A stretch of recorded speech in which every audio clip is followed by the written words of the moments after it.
Okay, all right. Yes, Leviticus chapter 1. Thanks for everybody at home watching. Leviticus chapter 1, verses 3 through 17. And we're glad that you're watching. We're glad you're here. So let's offer a word of prayer, and then we will read verses 3 through 17. Dear Father, Lord, it is always great to be here, and we thank you, Lord, for the opportunity. Thank you, Lord, for your word, as always, Lord, and we are always just in awe of how you have protected and preserved your word for us today, complete, accurate. Help us, Lord, just to take your word and plant it into our hearts, that it would bring about that fruit that we know that we need. And we just thank you, Lord, for this congregation, this church. In Jesus' name, amen. Verse number 3, if the offering is a burnt offering from the herd, you're to offer a male without defect. You must present it at the entrance to the tent of meeting so that it will be acceptable to the Lord. You are to lay your hand on the head of the burnt offering, and it will be accepted on your behalf to make atonement for you. He is to slaughter the young bull before the Lord, and then Aaron's sons, the priests, shall bring the blood and sprinkle it against the altar on all sides at the entrance to the tent of meeting. And he shall skin the burnt offering and cut it into its pieces. And the sons of Aaron, the priest, shall put fire on the altar and arrange wood on the fire. Then Aaron's sons, the priests, shall arrange the pieces, including the head and the fat, on the burning wood that is on the altar. But his inwards and his legs shall be washed in water, and the priest shall burn all on the altar, to be a burnt sacrifice, an offering made by fire of a sweet savour unto the Lord. If the offering is a burnt offering from the flock, from either the sheep or the goats, you are to offer a male without defect. You are to slaughter it at the north side of the altar before the Lord, and Aaron's sons, the priests, shall splash its blood against the sides of the altar. Then cut the animal into pieces, and the priest will arrange the pieces of the offering, including the head and the fat on the wood burning on the altar. You are to wash the internal organs and the legs with water, and the priest is to bring all of them and burn them in the altar. It is a burnt offering, a food offering, an aroma pleasing to God. But if his offering to the Lord is a burnt offering of birds, then he shall bring his offering from the turtle doves or from young pigeons. The priest shall bring it to the altar, bring off the head, and burn it on the altar. Its blood shall be drained out from the sides of the altar. He is to remove the crop and the feathers and throw them down east of the altar where the ashes are. He shall tear it open by the wings, not dividing it completely. And the priest shall burn it on the wood that is burning on the altar. It is a burnt offering, a food offering, an aroma pleasing to the Lord. All right, so when we think about the books of the Bible dealing with worship, one of probably the most common thing that people think about is the book of Psalms. And he mentions here some people might think about Revelation because it talks about scenes of worship and praise in heaven. But we usually think about the book of Psalms. We think about a Bible book dealing with worship. Few would have thought about the book of Leviticus. Now, this is the thing. The book of Leviticus focuses on ritual observances, sacrificial rites, and preservation of boundaries. But as he points out, these rituals were integral parts of proper worship of God. And we'll kind of talk about that, kind of what that, the significance of that after just a little bit. So in the background, context, whatever, of course, like I said, as I just mentioned a while ago, Leviticus, third book of the Pentateuch meaning 5 first 5 books of the Bible. Genesis, Exodus, Leviticus, Numbers, Deuteronomy. That's the Pentateuch, if you ever hear that term. Deriving originally from Moses, we know that he was the one that pretty much, like I say, a lot of the, like I say, of course, we think about the 10 Commandments given to Moses, but Moses was the one that actually, we know from all the research and study, was the one that wrote the book of Genesis and all those books. So the point is this: he was given a lot more than just the 10 Commandments when he was up on Mount Sinai. A lot more that was provided to him, and he writes it down. Like I say, there's emphasis that God would dwell with his people and receive their worship in the tabernacle. And so, as he mentions here, there were proper forms and procedures for the worship of God, and I think this is the thing that again, helping us understand, these are the Lord's regulations and instructions. God had a specific, here's how you do it, kind of thing. And like I think we talked about it last week with Aaron, and we mentioned about Aaron's sons Nadab and Abihu, how they were struck. Fire from heaven came down and burned them up because they offered strange fire. They had deviated from God's instruction on here's how you do it, and when they deviated, it cost them their life. This is the thing. He was very particular. Now, there's, like I say, we realize God wasn't doing that just to be difficult. He had his reasons why. Okay, so the book of Leviticus, of course.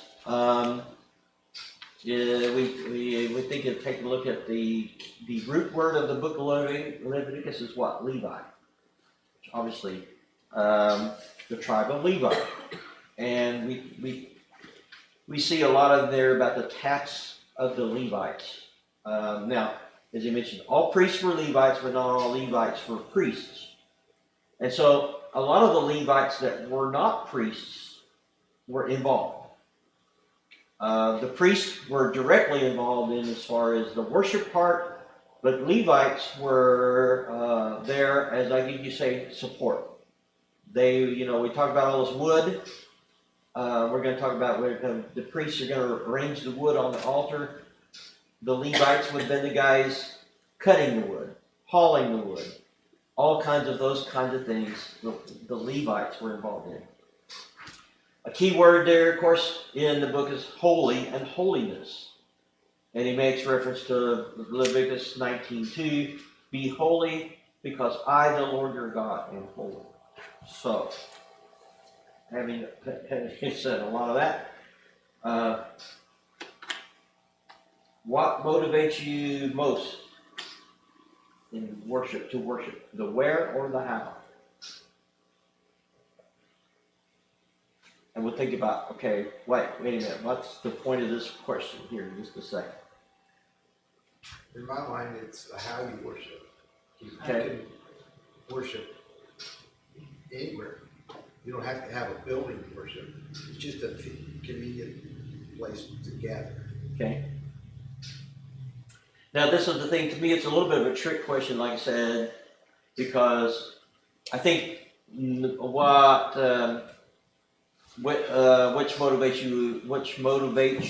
most motivates you to worship, I think, to me,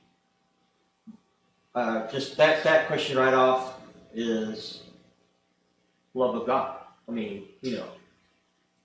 But what they're wanting us to think about is, as we think about the book of Leviticus and all these regulations that God has provided, I think that's the thing. They're thinking about it. The love of God, of course, is the given, why we worship, but motivating, the where of the how. So, so today, when we think about the how to worship, obviously we're not going to go out here and grab a cow and start cutting it up and whatever. But for the Israelites, the place to worship was important, because that was the center of their culture. Okay. So the tabernacle was very important to establish a location where they know God is with them, and they were all given instructions on how to worship. Okay. Yeah. So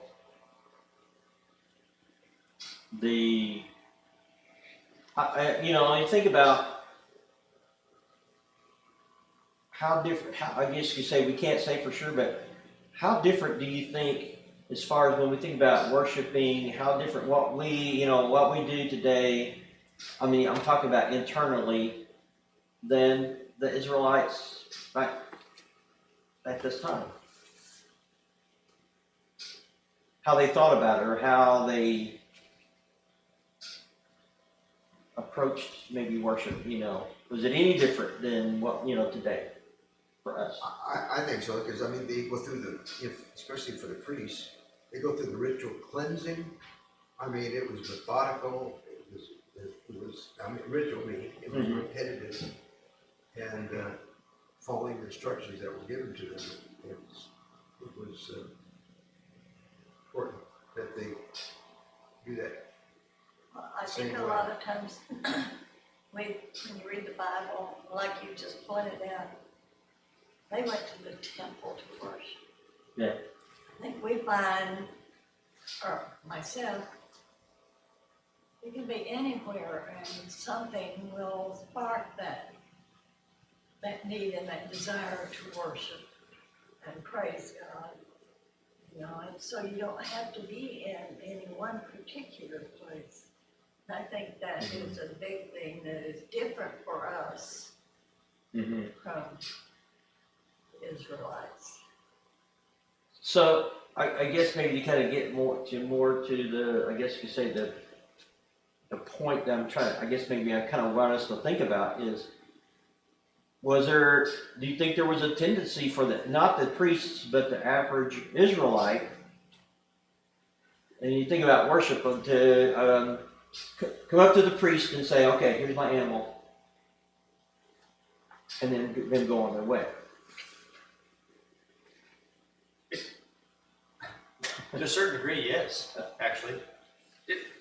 Jews, It was a command. we're Gentiles, but the Jews, they had a whole, couple thousand years of what was commanded to them by Moses, right, and the prophets, right? So they went to synagogue as often as they could, depending on where they were, whether there was a synagogue close by.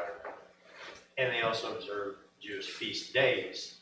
And all of that, right, and in their daily lives, because they had practices that they would, use in their daily life in order to recognize God in their lives, and that the fact that they were supposed to be God's people. But when it came time for the annual pilgrimage to the temple, that was a transaction. Transaction had to take place between them and God. Okay, this is what God says you need to do in order to get your atonement, to get right with me this year, right? Yeah. It's transactional. So it's their life on an ongoing basis, and especially punctuated by the feasts. That was their act of, worship. The term worship that you put in that question really should be sort of expanded on. What do you mean by worship? Right. What are you talking about? Because a Christian, honestly, every act of every day should be an act of like, am I representing Christ in this moment, to this person, or to what I'm putting my hands to, or the quality of life that I'm choosing to live? That's your worship. That's worship. It's not. You can go sing a song if you want to. You can come down here with us and we can all sing it together, and that is worship too. But your life is supposed to be worship. That's what Christianity is. Yeah. Yeah. This is the thing that, like I say, I think we think about, I like to say we can't speak for those people at that day and time. Obviously, they're not here to, to tell us, but, how much how much of a thought process did they engage in? You know, like say, I mean, I could see, to me, I could see that where the average Jewish person, okay, come take my animal to the tabernacle, to the temple. Okay, here you go. Goodbye. I got to get back to doing whatever I'm, and how much thought went into, I mean, how much thought did they put into? And like I said, I could see probably, maybe I'm thinking about people the way people are today. It's like, okay, there's your animal. Goodbye. Pretty common. Here's my offering on the plate. I went to church on Sunday. I'm good. Yeah. Okay. So that's the thing. So like I say, motivation. Motivation to worship. That's the thing. I think we got to think about it. If we're gonna really have a relationship, a worship relationship with God, we have to think about, more than just, okay, yeah, here's my offering, here's my offering. Okay, I did my whatever for the day. That's it. I'm good. So and I got to kind of go back over, because like I say, this is one of those passages of scriptures that's pretty much cut and dry to me. Cut and dry. All right, you got an animal, gonna kill it, cut it up, burn it. Yeah, think about it. The entire nation of Israel was making a pilgrimage to the temple, during the Day of Atonement, right?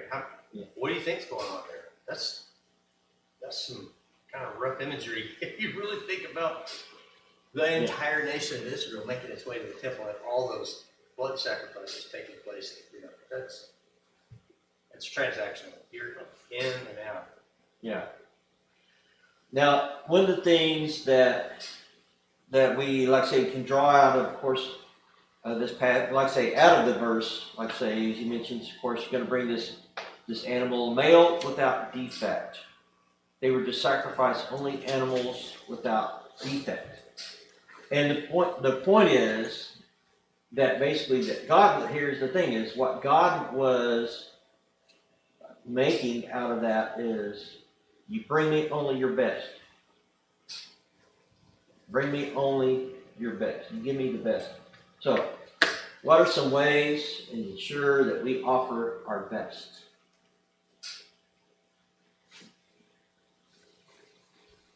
Oh, it's worthy of mention too that Cain and Abel, they both thought they were bringing them their best. Right.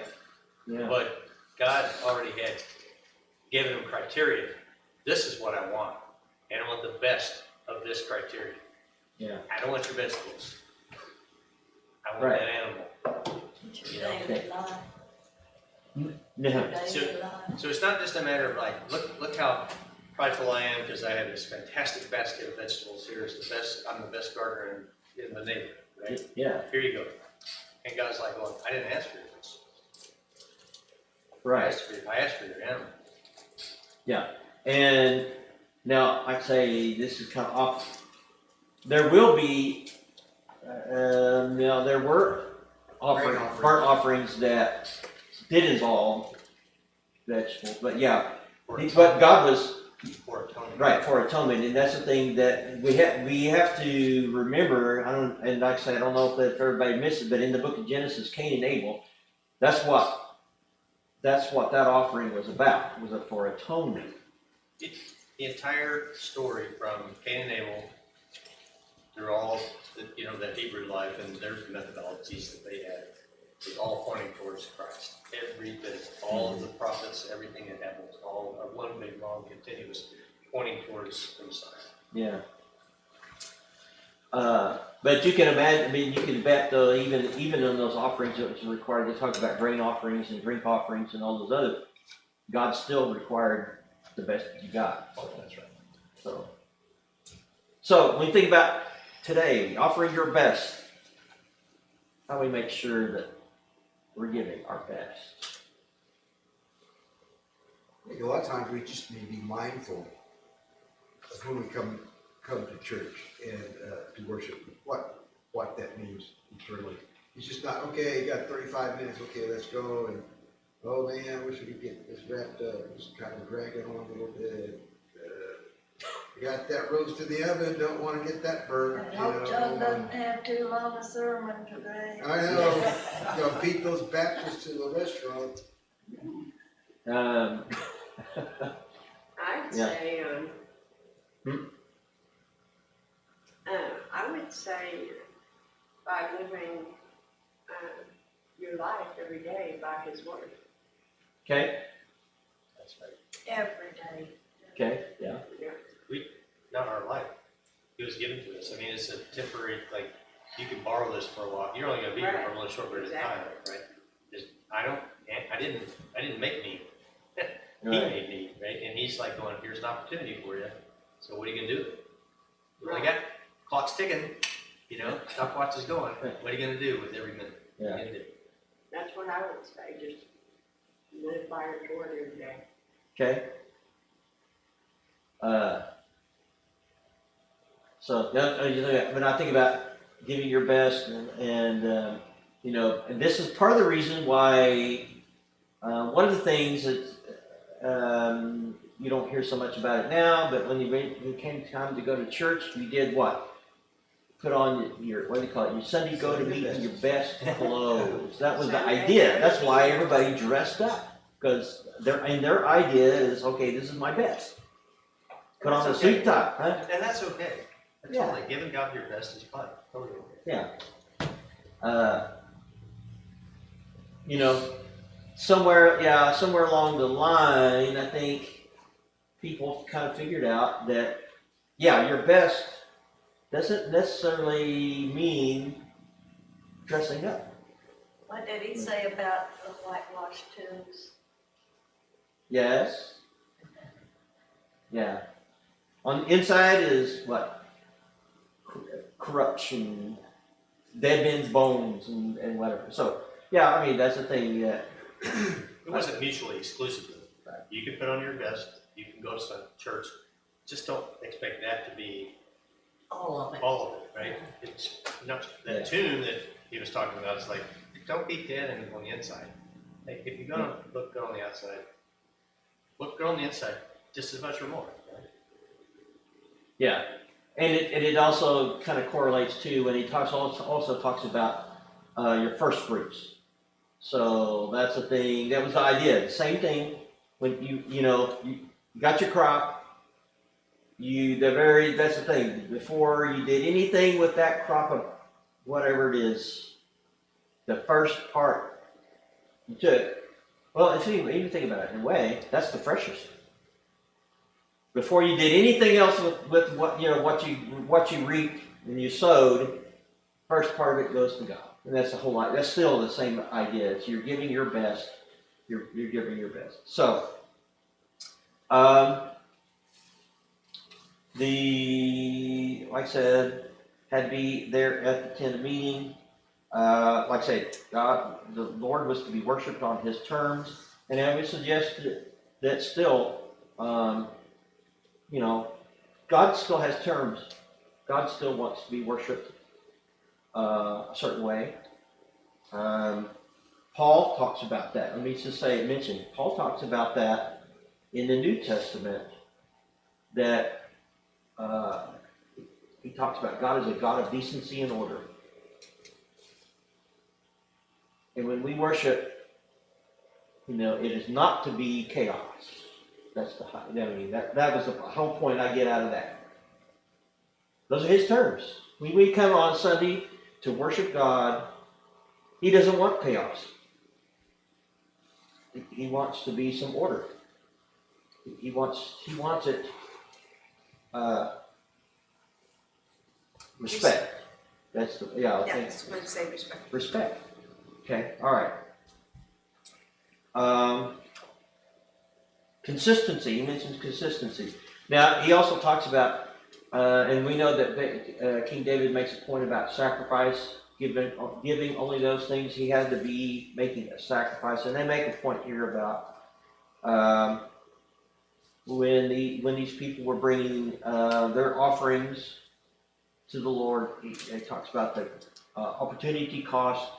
Is that I usually don't kind of much to do with their illustrations that I've given here, but he makes mention, this is probably some, I don't know what, it's not current, I don't know, it's obviously not current, but he mentions about 2023, the average cost of a cow in 2003 is $3,000. That's 2023. I don't know what it is and what market value is today. His point is this. Think about the Israeli was going to bring a cow to be burnt. It was not a cheap thing. It wasn't cheap. And that's the whole point. It cost you something. Not only your best, but it cost you. Well, the care it took to make that animal perfect and unblemished. Yeah. They had to have a lot of careful, pinned just right because they didn't want it to get out and cut. Yeah. Cattle people, they would understand, know what you're talking about. That they're, like say, if you're going to try to do your part as far as producing an animal without defect, there's things you have to do. And it's not like, okay, throw some cows out there in the pasture, okay, we're done. Those people will be first to tell you, yeah, if you want a good quality animal, it's more than just put some animal out there in the pasture and leave them alone, and okay, when it comes time, all right, I'm gonna go lasso one and haul him in. No, there's some painstaking efforts that can go into. Just ask anybody ever here. I don't know if anybody's here ever gotten involved in having a show animal. Okay. You just get one and just say, okay, I'm gonna hear it. No. That's yours. You raise it from the little thing to, you prepare it and groom it at the county barn. Grooming, feeding, all kinds of. Well, here's the example that I always think about. I went out, I was a lot of years, obviously, but anyway, went out to go visit Carl Livingston out there. Caught him out there in the barn, whatever. He was getting ready. They were getting ready to feed. Sam knows he's worked out. And I think if Tom did or not. Anyway, had that big cement mixer, and he starts throwing all this stuff, beef and eggs, and I remember now what all went in. And I said, man, these dogs are eating better than I do. And his point was, of course, he said, you got an animal that will make you the kind of money that these dogs will make me? He says, his point was, we treat them, he said, they are athletes, and we treat them like NFL football players, whatever. The athletes that are going to put you into the Super Bowl and going to make you a whole lot of money. Guess how those guys get treated? He said that's how we do these dogs. We treat them because they are making us a lot of money, so they get some really good treatment. Well, You're not gonna walk up to a range bull either and put your hand on his head. Yeah. But this is the thing. Yeah. You want that quality animal, you gotta do some stuff. And cost. It costs. Okay.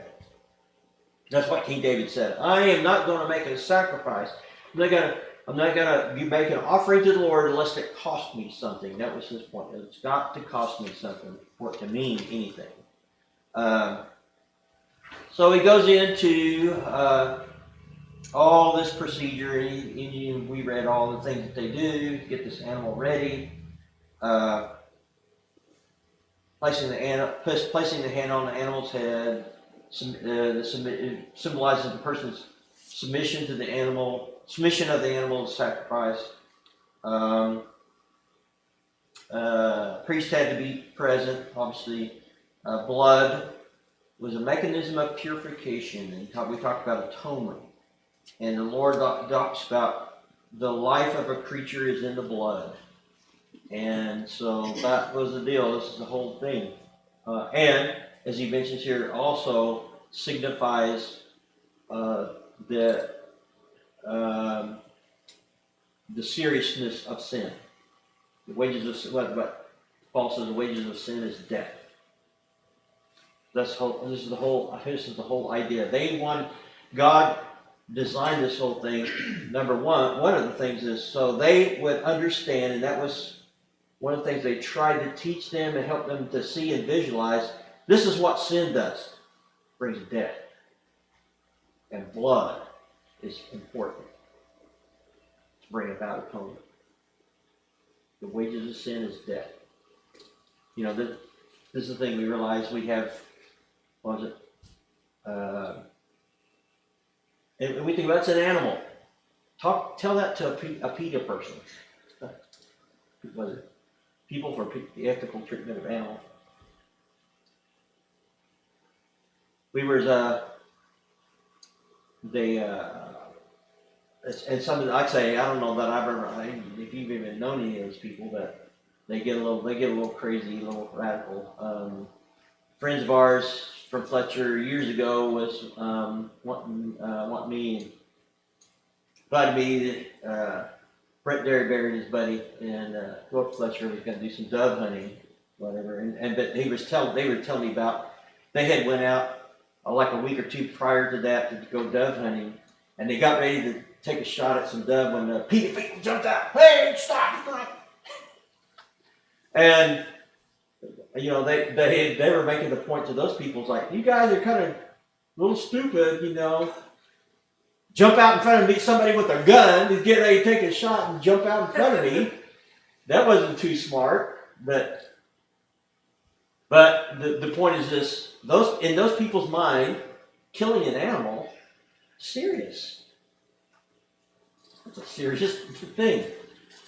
Well, I don't completely agree with PETA people, whatever, on everything, but. Here's the thing: is God saying sin? The result of sin is death. And what God wanted them to understand is, you know what? It should be your death, but don't want to go there. So He came up with an alternate plan. All right, we'll talk. That's what they needed to understand. It's what He wanted to understand. You know, your people's, as a nation, your people sin. This is what the result is. Blood, a lot of blood. A lot of death, a lot of blood. Okay. So, talk about the skinned animal. Actually, the priest was the one that would be receiving the animal's hide. What they did, the hides, I don't know. Put the fire on the altar, range. Now he mentions to put the fire on the altar, and he makes a point that they weren't lighting the fire because, and they makes reference in Leviticus chapter 6, Numbers 28, that God's command was to be perpetual. In other words, the fire was to never go out. In other words, what they're doing is stoking the fire and then, of course, ranging the wood for that particular burnt offering. So, I know we talked a little bit last week about we are priests today. The Bible talks about we are a holy priesthood. What is your role as a priest today? As Christians, a royal priesthood. What is your role as a priest?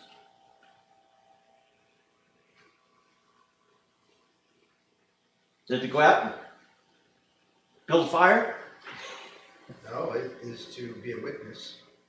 Okay. And to, through your example and actually how you conduct yourself and how you talk to people and reach out and encourage them to attend church or. Okay.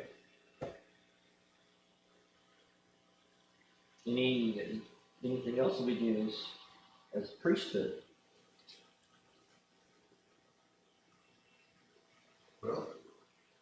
we have to live the life that reflects, we believe in a God that is all powerful and sacrificed everything for us.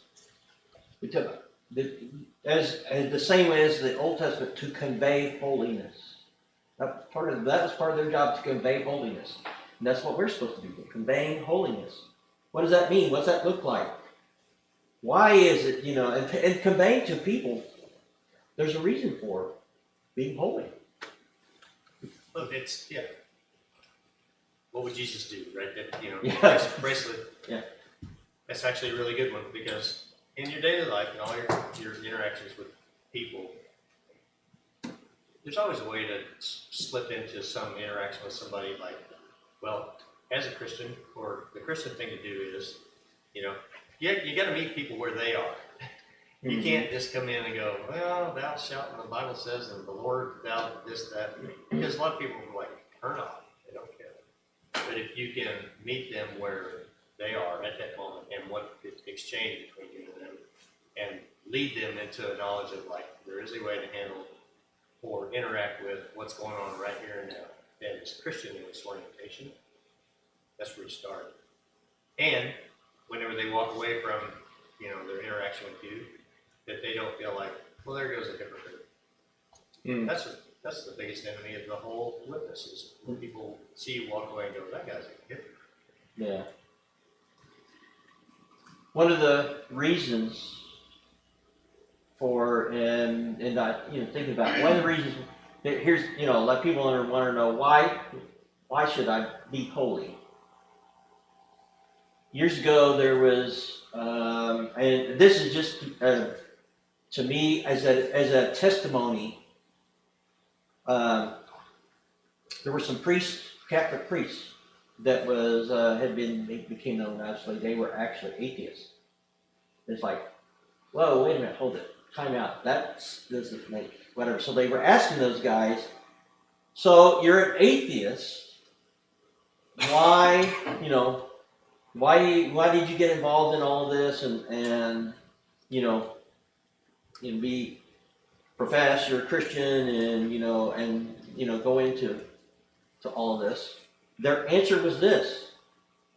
They took a look at all the lifestyles that are out there.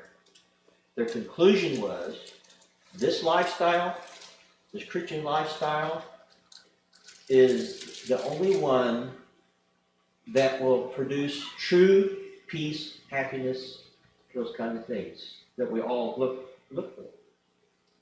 I thought that's pretty profound and pretty convincing, compelling to think about.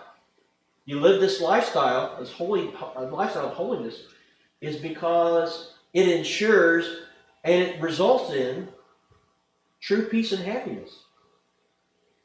Number one. I mean, that's not all it does, but it ensures that if you want to have true peace and happiness, live a clean, holy life. That was their point. So you were saying they were converted atheists. No, they still profess to be, they're not Catholic priests. They're heretics. If that's right. Their profession. Right. But that's the thing. That was what left everybody like, that doesn't really make sense. But the point was that everybody keyed in on was that testimony to the fact that the lifestyle, a lifestyle of holiness, that is as a compelling reason. Why should I behave? Why should I live this way? There's a reason, and a very good reason. Yeah. Now, besides the fact that you guys being whatever, and I say, but it's kind of bizarre to think that you would be. It's insane. It's not sane. It's rational. Yeah. And it's not true, to the faith. Yeah. I obviously I can't answer for, it's like it doesn't. That part of it doesn't make any sense to me, but that. It is a witness to the fact that. On the other hand, I think we, in the Protestant religions, we have had pastors or ministers in the position and yet have done some horrendous things. Flip that coin. If you're gonna be one who fleeces, you gotta be close to a good flock to fleece, right? Yeah. So it So- happens, it happens. Yeah.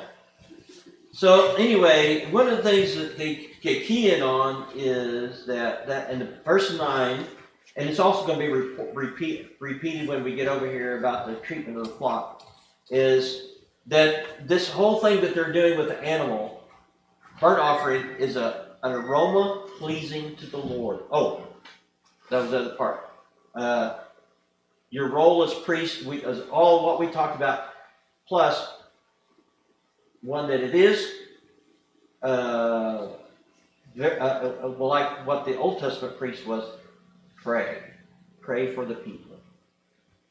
That's part of your role as a priest, prayer for the people. Okay. So what we're doing, an aroma pleasing to the Lord, and he mentions, he goes through all the steps of how the Lord was pleased. And one of the things he talked about here in a little bit, we'll talk about that aroma. Now he turns to the part about the flock, basically same thing. And what we see happening is okay. All right, I can afford a cow. All right, but I'm not so well off. Okay, well then I can bring an animal of lesser value, goat or a sheep. Oh, and if I'm even like really super poor, okay, a bird will do. That's basically what we're seeing happening there. All right.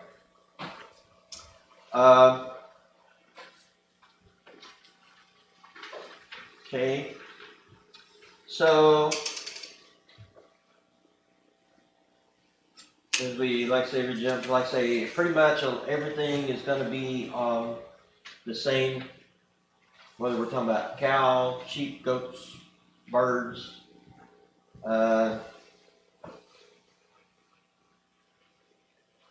For the bird, the blood was to be drained instead of sprinkled, whatever was to be drained. He mentions here the crop, remove the crop. He said the meaning of the word's crop is uncertain. And they kind of surmise what they think maybe it might have meant. The ashes were to be put outside the camp, usually on the east side, east of the altar where the ashes. But anyway, it was outside of the camp itself. And he gives all these instructions how to go about doing that with the birds. He makes a point whether the worshiper was well-to-do or very poor made no difference to the Lord. You brought your sacrifice. That's all. That was the thing. He saw them as the same. Living Romans 12:1 now. That's the thing they make quote. Here's the deal for us today. We are now a living sacrifice. It's called it to be a living sacrifice. Now, as you mentioned, Scott kind of touched on it for just a second. What is meant by the foreshadowing nature? I think he already mentioned it. Foreshadowing nature of the Levitical sacrifice. It's like a sneak preview. A sneak preview. Okay. Kind of. There's big irony attached to it, because in the end, in the new deal, right, the new covenant, the New Testament, the new contract with us, God makes the point like he really is asking the great big question. So did all that work for 2,000 years? Did it work?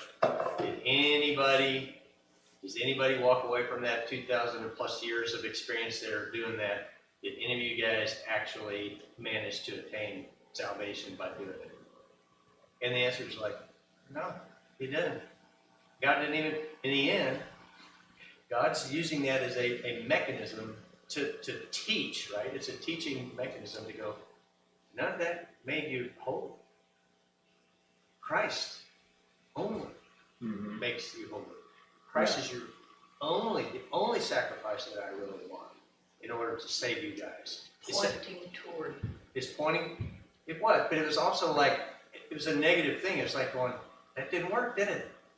You still fell short of the law every year. You were constantly not okay. And you constantly had to keep doing this. And you constantly were like never going to be fully okay, ever. You never were going to be okay until Christ showed up. Right. The Bible tells us, in fact, that the actual, and that's the thing, there's some concepts, like say, we really cannot completely understand until we get there to heaven. And we will know then, but the Bible tells us that actually the actual sins of all those people living in the Old Testament, yes, were being rolled forward. Covered by Jesus. So why do it? Here's the deal. Yes, all these sacrifices they are making had not so much to do with sin actually being taken care of, but it had to be done to help them be in a right relationship while they were living here on earth, to be in a right relationship with God. Then they say all that sin, like I said, we talked about, rolled forward to Jesus.